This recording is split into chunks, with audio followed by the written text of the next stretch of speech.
Well, welcome back to the Strong Women podcast. And today we are doing another Q&A episode. Sarah and I are loving to get all the questions that are coming in, and we're getting questions about all different stuff, and which is fun because it's making us think about all kinds of topics and issues to talk about and cover. So anyway, we thought we'd try to tackle 4 or 5 questions that you guys have sent in to us today. So Sarah, are you ready to start jumping into these questions? Let's do it. So the first question that I thought could be interesting to talk about is from Caitlin, who asked, how do you guys pick topics for each episode? So do you want to start first, Sarah? How do we pick topics for each episode? Yeah, well, sometimes it's kind of funny because sometimes we're looking at a topic that somebody enjoys talking about, and sometimes we're looking at the story of their life, which doesn't always get to one particular topic. It's just kind of showing their whole journey. I think what we are looking for is women who are living faithfully in their spheres of influence, which might mean that they've written a book, or it might mean that they're walking faithfully through suffering, so I don't know if we can nail it down to just a real, like, here's the things we're looking for, but what do you think? Yeah, I think I've gotten this question a lot just from people in my life. Like, how do you guys pick topics, or another one is like, how do you find all these women to talk to? Yeah. But we don't pick topics and then try to find women to fit those topics in general. Right. Like Jean Sutherland, a recent interview we did, she was nominated by a friend to be on our podcast. So we met her. And so the podcast ended up being a lot about suffering and joy. But that just came out through her story. And it wasn't like we said, okay, let's do the topic of suffering, and then let's find a lady that's suffering a lot and can teach us. So it's just been the really cool way, I think, that God has used these stories of women to teach all these different lessons and for us to cover topics. I mean, our goal is to teach through story. And so to tell women's stories, and then of course we're learning, we're encouraged. I think we're purposeful about not necessarily topics, but about women. We're trying to find women who are all different ages and stages of life. We don't want to just have only married women on the show. We don't want to just have moms on the show, but we definitely do want to have moms on the show.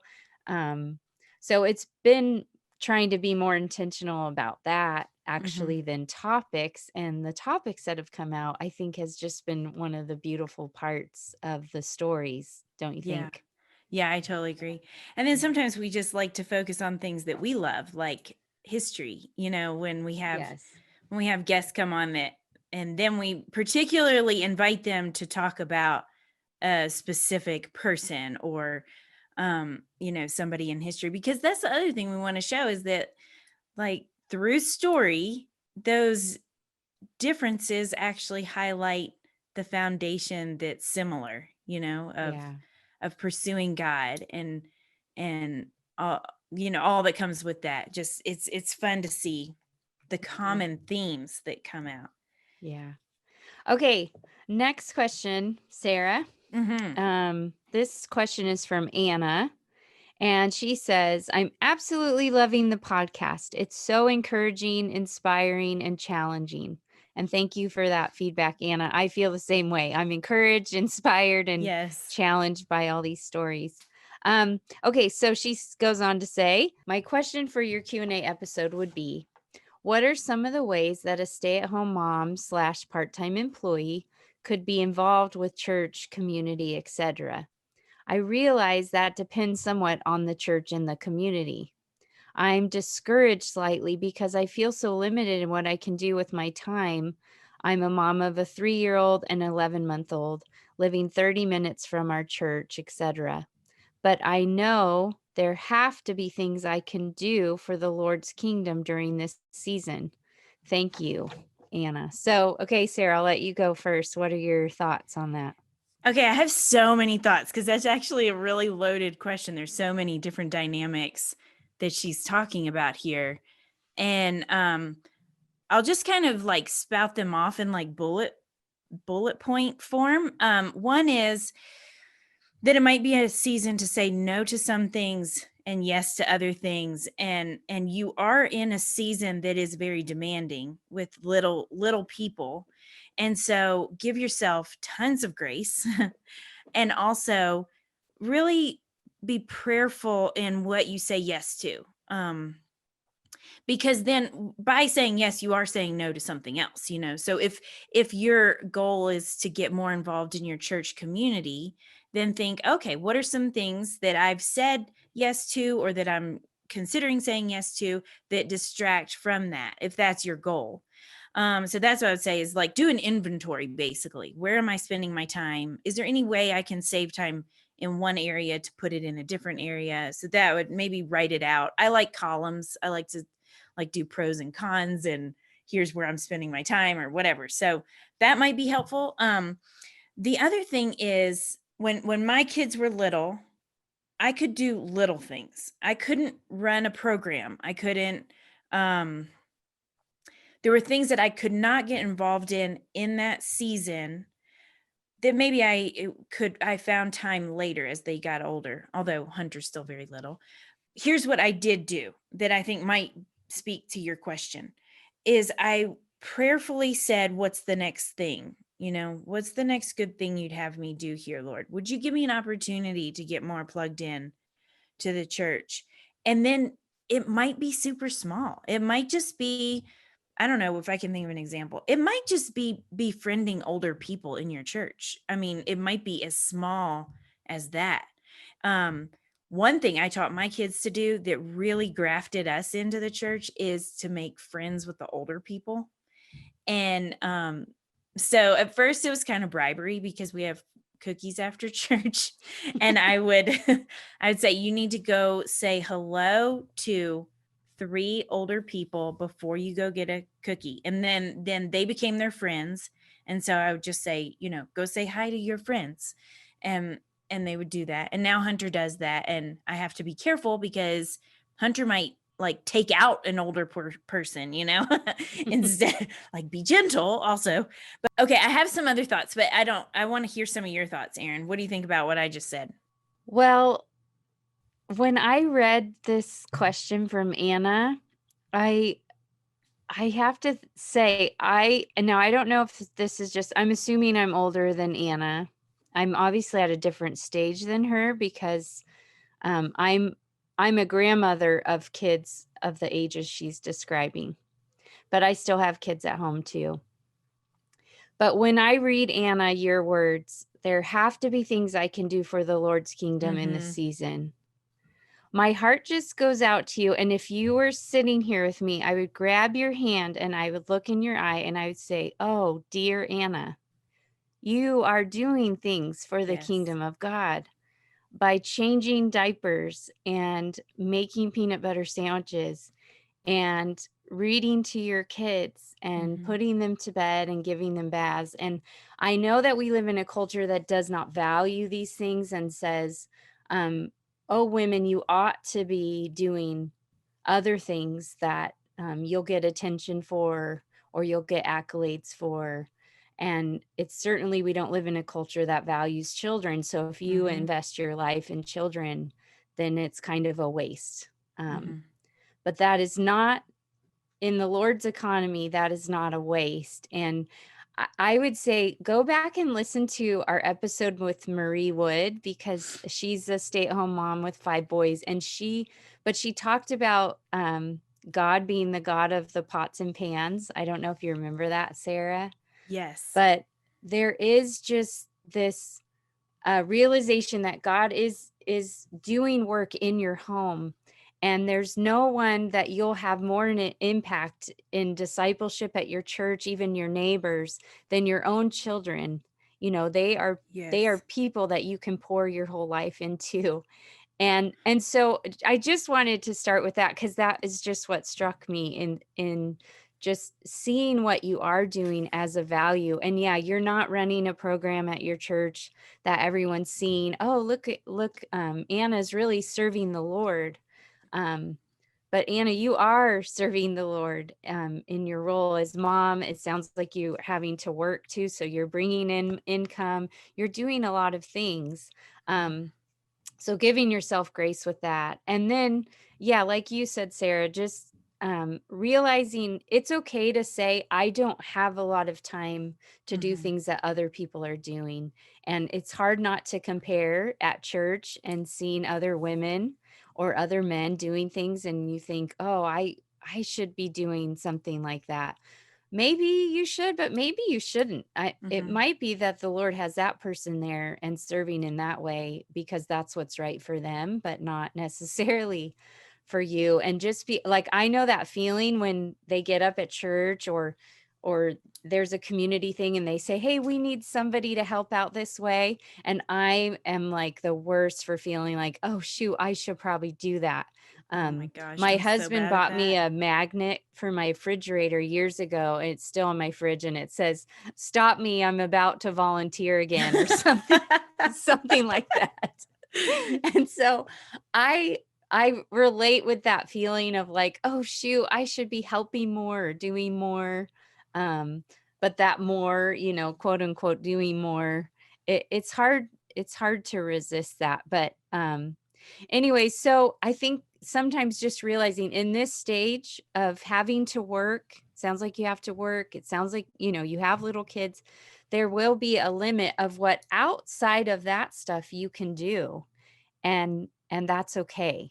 That's okay to be in that stage. At the same time, Sarah and I just read the book, The Gospel Comes with House Keys. And as a mom, when you're home on a Saturday with your little kids, going outside and finding neighbors that you can chat with while the kids play, um, going on a walk and finding neighbors that, there are things you can do with your little ones. And that's like what you're saying, Sarah, like teaching your little ones to reach out to people at church, even if it's just, hey, we're going to view the visiting time at church, not just for hoping people will talk to us. We're going to be um, uh, really strategic about using the time to make sure other people feel like they're seen and heard. So yeah, just having eyes to see the little stuff you're doing already and how that can be a ministry, just little things. I'm so glad you brought that up, because that's so true.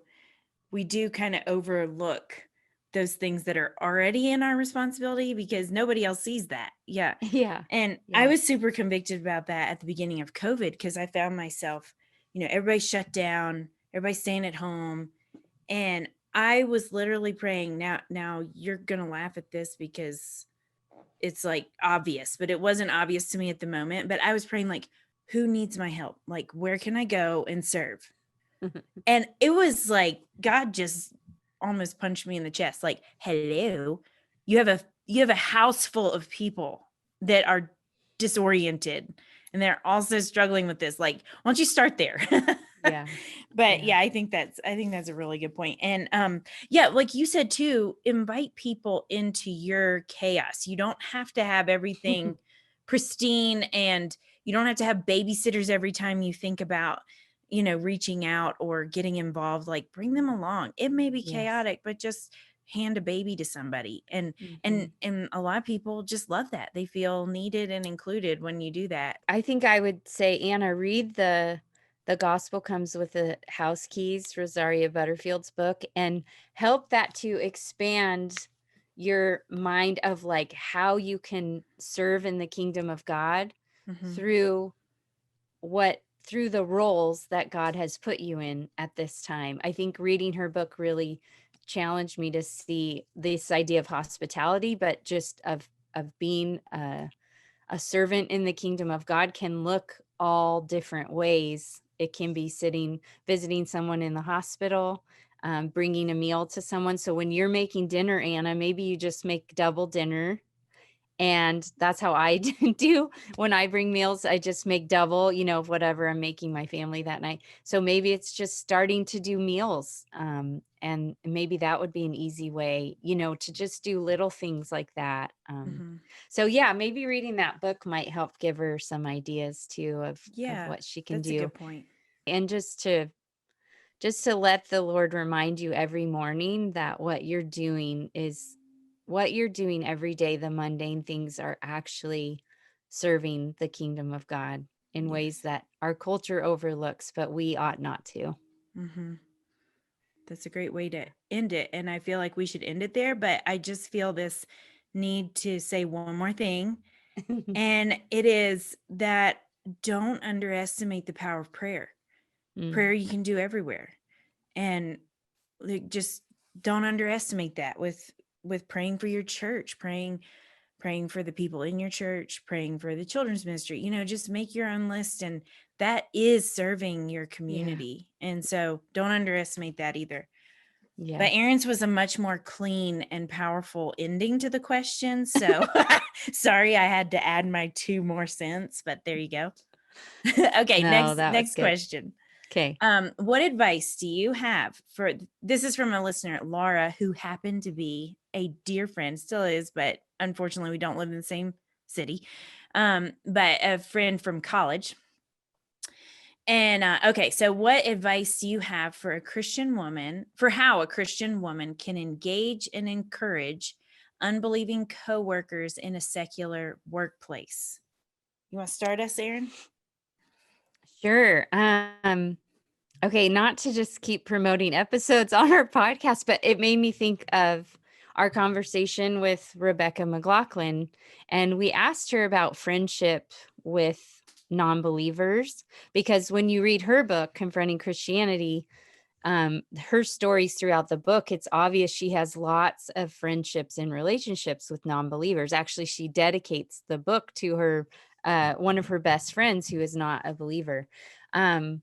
So in that conversation with her, I think it was so good to hear the reminder that when we are in relationship, work, neighbors, whatever, with non-believers, that um, our goal should be just to establish, friendship, that we really want true friendship with the people, that we want to Mm-hmm. communicate a care and a desire to get to know them as people.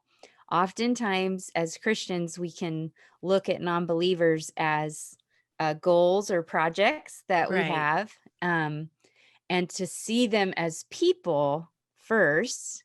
Of course, we want them to come to saving faith in Christ, but that it will most likely happen through a friendship and a relationship of someone who is following Christ and is in a friendship with them, and so that you have opportunities to have Mm-hmm. conversations over long periods of time. Mm-hmm. um so I think just with coworkers, just starting to show a genuine interest in who they are as people. So being mindful that you're greeting them every day, that you take opportunities to go to lunch and get to know them, get to know their family situation, where they came from, all that sort of thing.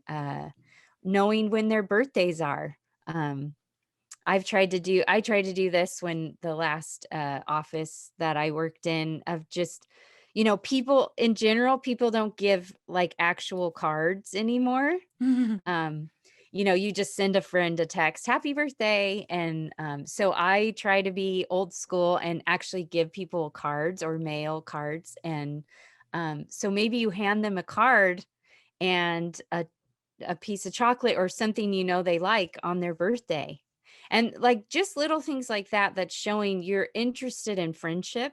I Mm-hmm. think would be how I would approach, and how I have tried to approach, my non-Christian neighbors and family members and coworkers and all that sort of thing. Okay, what are your thoughts, Sarah? Yeah, and the other thing, back to Rebecca McLaughlin's conversation, the other thing she really encouraged us to do was to be vulnerable with our unbelieving friends, because for a long time she was telling a story for a long time that she felt like to be a good Christian witness she needed to have Mhm. it all together, but she Yes. found that when she was vulnerable, that Mhm. people resonate with that. And we know that, right? If you think Yes. about your own relationships, that's true.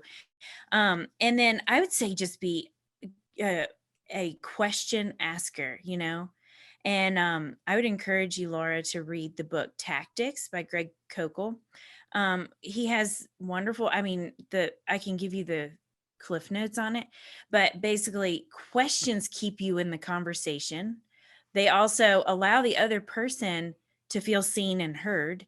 And even if it's questions like, what are you looking forward to this weekend? And then you follow up with that on Monday or whatever, where you're just like, hey, how did that go? That just shows that, like what Erin was talking about, just that genuine interest in the person. This person's not a Mhm. project for you. This person means something to you. Yeah. And and like Erin was saying, learn the things they're interested in and follow up with that. And then look for ways to go deeper in the conversation. And in Tactics, Greg has several questions that I've used like a lot with Mhm. all kinds of situations. But what do you mean by that? I think that's a super great question right now because, like John, my husband, says, we may have the same vocabulary, but we have a different dictionary with the culture right now. So if you Mhm. say love, what do you mean by love? Or if you say freedom, what do you mean by freedom? So those are great conversation starters. If somebody says, well, I'm not really religious, then what do you mean by religious? Tell me more about that, is a compassionate and engaging question. And I use this with my kids, like, what do you mean by dinner? And why do you think I'm the one that provides it? I feel like those are great questions in any situation. But no, I'm just teasing about that because that is a legitimate question. But Yeah, yeah, actually, that's a good book. Maybe we'll recommend a book for each question, but it's great. Tactics is a great book for thinking about, yeah, engaging in conversations Hmm. with the non-believers around us. Greg's book is awesome. And in the book he talks about too, like we sometimes as Christians will feel this pressure that we're supposed to every conversation with a non-Christian should lead to the gospel presentation. You can feel this pressure Yes, of like, pray the "Oh, I have prayer. to." Yes, pray the prayer, present the gospel, and he talks about this idea of leaving a stone in someone's shoe or just asking questions and then yeah, through questions, getting them to think about ideas that they hold. Right. And And he also talks about, like, if somebody makes a claim, like, I'm not a religious person. Okay, what do you mean by religious? Or let's just say like a slogan, like, well, love is love. Okay, well, what do you mean by love?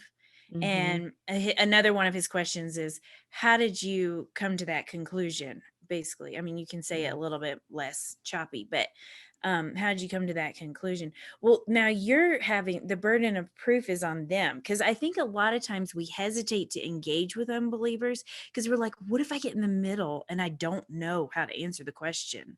Yeah. And if it I love the book because it just puts this, okay, I can ask tons of questions, stay engaged.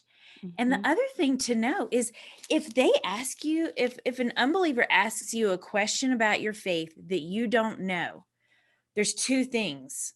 One, it's okay to say, I'm not sure how to articulate that. Can I get back to you on that? And then it's also okay to go, hey, I don't know how to articulate that. I need to learn how to articulate that. And then go study.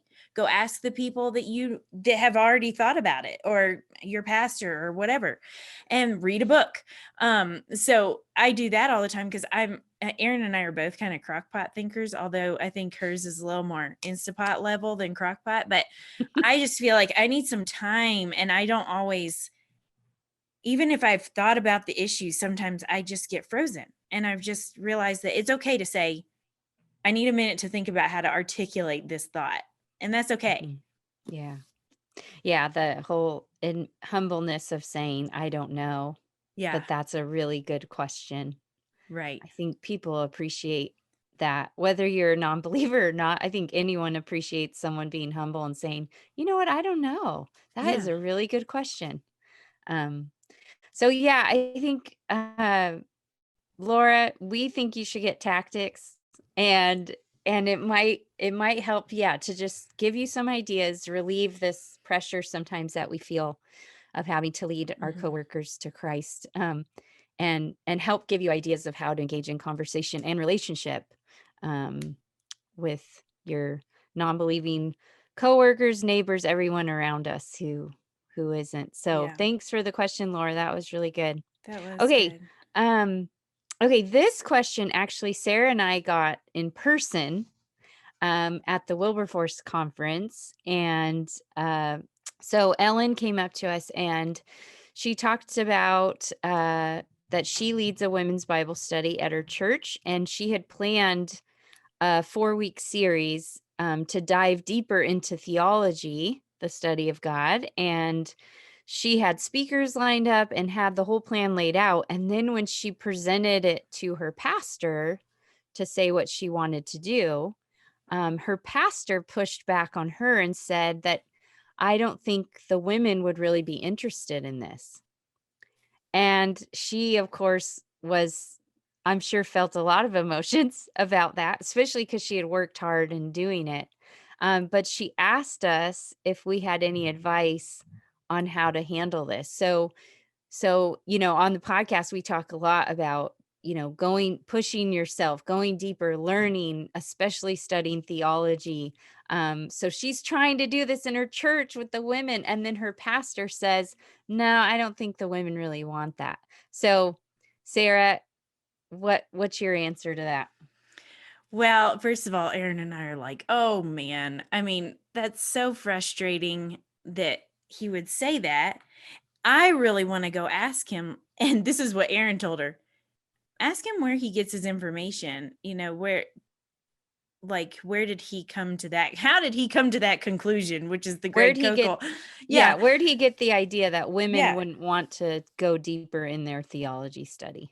Right. And so Yeah. there's two things here in this question. One is, why should women go deeper in theology? Which, if you listen to our podcast, we're pro going deeper in your theology. So maybe we can touch on that. But the second thing is, um, okay, God created us male and female. And we're created for kingdom friendship and kingdom building. We're both created in his image to represent him on earth. One of our interviews with Christopher West, Erin and I both read, here we go with another episode recommendation. Have you listened to episode whatever it was?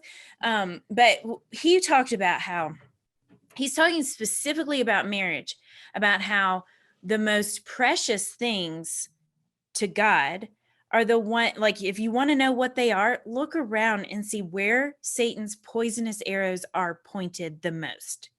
And so it's to our sexuality, is what he's saying, and to marriage and male and female relationships. And so I think that's so true. I think that the enemy wants nothing to do with us working in friendship together.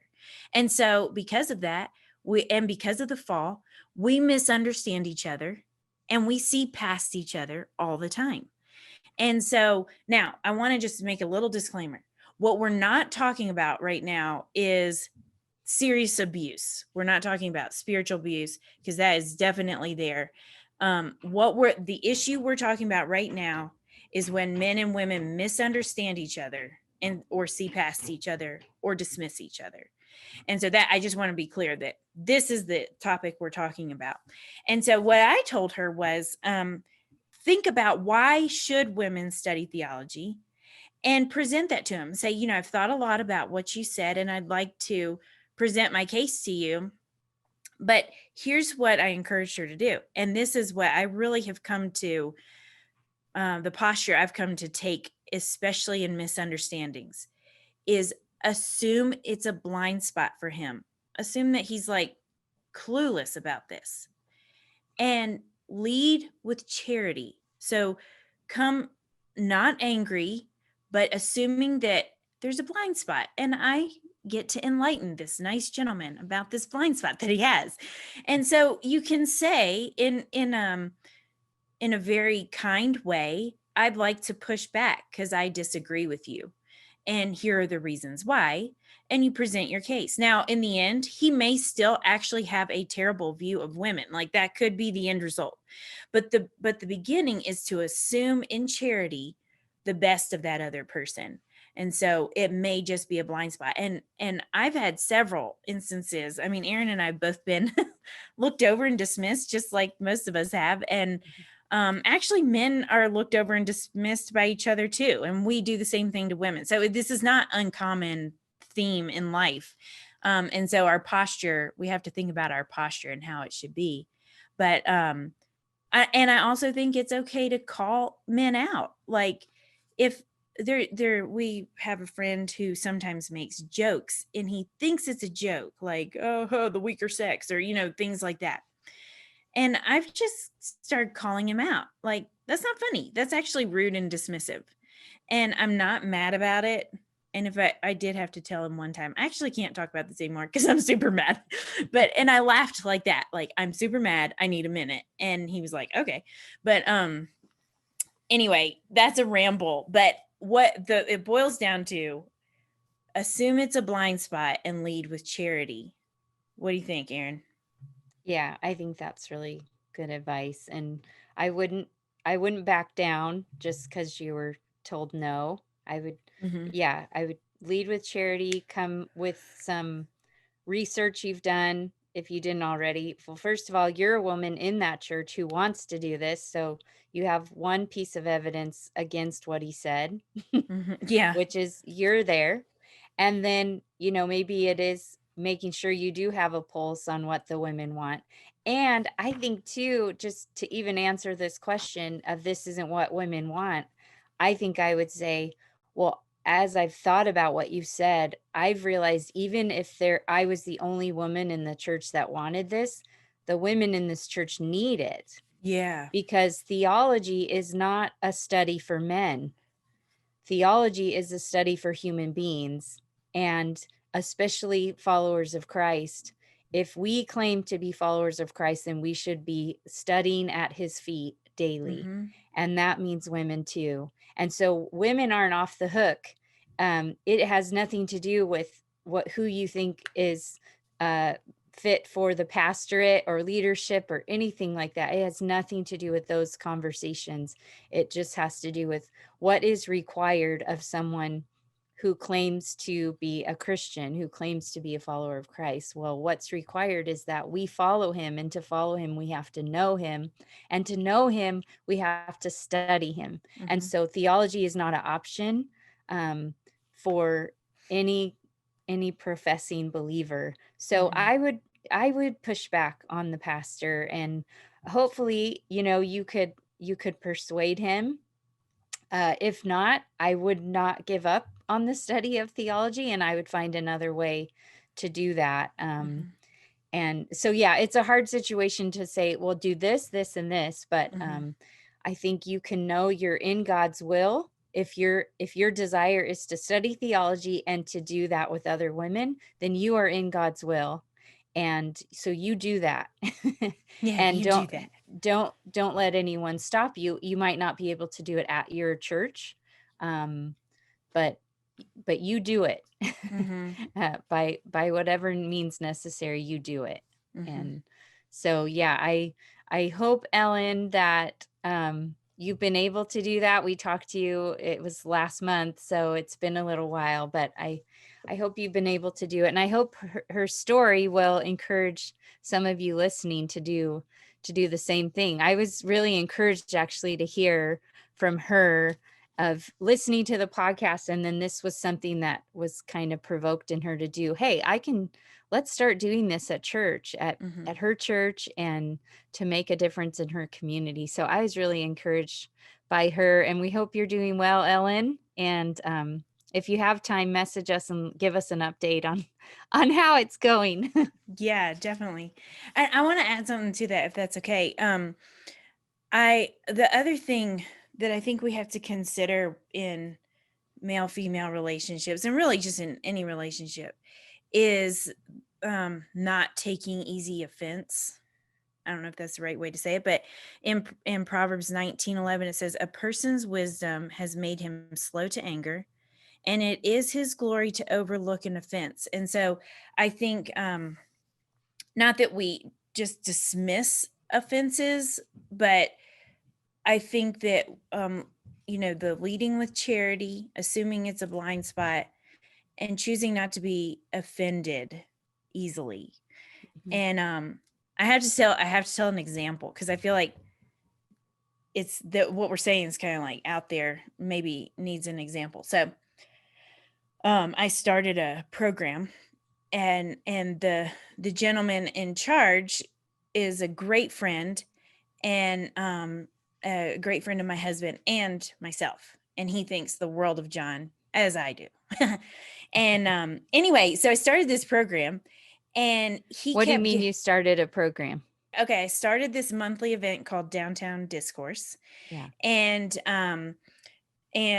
the pastor loved the idea, and he also adores us and we adore him. Okay, so that's like the scenario. We're already good friends when I start this monthly thing. And Downtown Discourse is like, I bring in a speaker who's knowledgeable about a current cultural thing, and then Christians from around the city come and we like hash it out together, kind of thing.